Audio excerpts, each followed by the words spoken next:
Bismillah ar-Rahman ar-Rahim. Today, I'd like to share with you this case I'm from Security Forces Hospital from Saudi Arabia.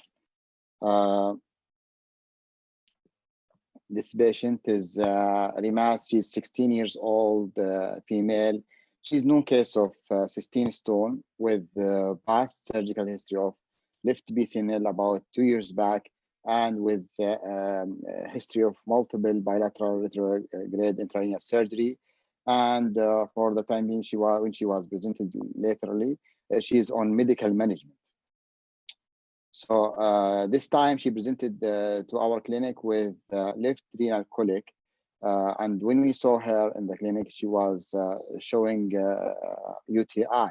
The urinalysis was showing the pH of the urine was 6. She was on medication, and also there was bacteria in the urine. With culture was positive for E. coli with multisensitive. CBC was within normal, and the creatinine was a little bit elevated, and this is known since before with her. At that time in the clinic, we diagnosed her to have left renal stones by CT, as we see here. It was the radiolucent stone. So as we see here, this is the axial cut for the CT for this patient, showing this is the stone. This first stone was in the middle calyx, and this is about two other stones in the lower calyx. There was no stones in the ureter, or no any stones in the other kidney. And this is the coronal section, showing that this is the 2 stones, and also there is 3rd stone in the rubber ball also. So after that, we treat the patient with oral antibiotic, and repeated urine culture came to be negative. And so we book her for the left flexible URS as day surgery case. And in the OR, the day of the OR, we consent her and we prepare her for surgery, and we put her in the sitting position. We start with her with cystoscopy and retrograde retrograde study.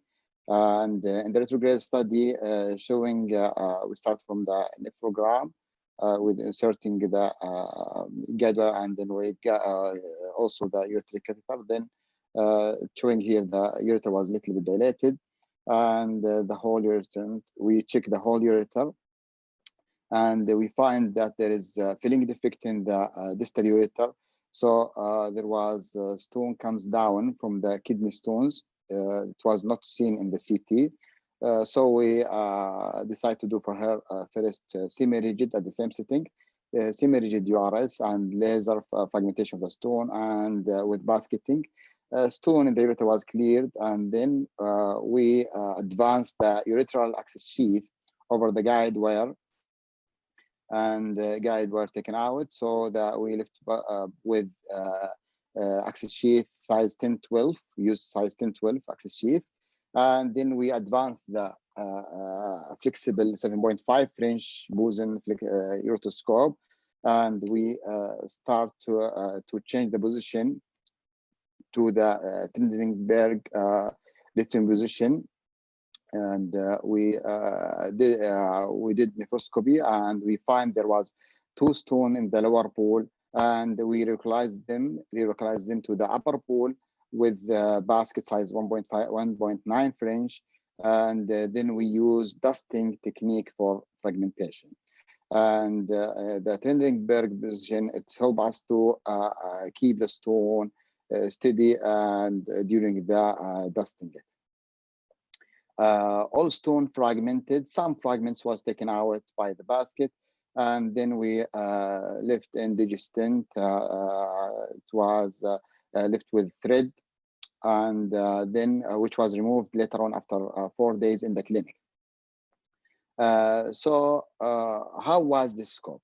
Actually, we find this scope, this is the 7.5 scope, where the vision and deflection was and manipulation was good. Actually, it's comparable with the previous scope and with other larger scope.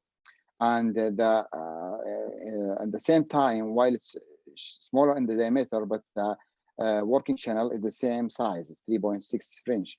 So it's same as the large scope. This one, it will improve the drainage due to the smaller diameter of the scope. So it will improve the urine out, or the fluid or irrigation coming out through the access sheath. This will lead to decrease intrarenal pressure, which is, by the way, it will decrease the post-op infection and post-op fever. Or the risk of post-op fever and post-op infection, which was proven since before, but for this scope, it's not proven yet. As we see here, this is the scope, and this is the large, or this is the digistent size 7.7 French, and this is our scope, which is comparable or a little bit bigger than the digistent. So this scope, we can use smaller urethral access sheath, or even you can use the scope directly without access sheath. And I think the scope is promising for pediatric age group and for the narrow ureter. And thank you for listening to our presentation.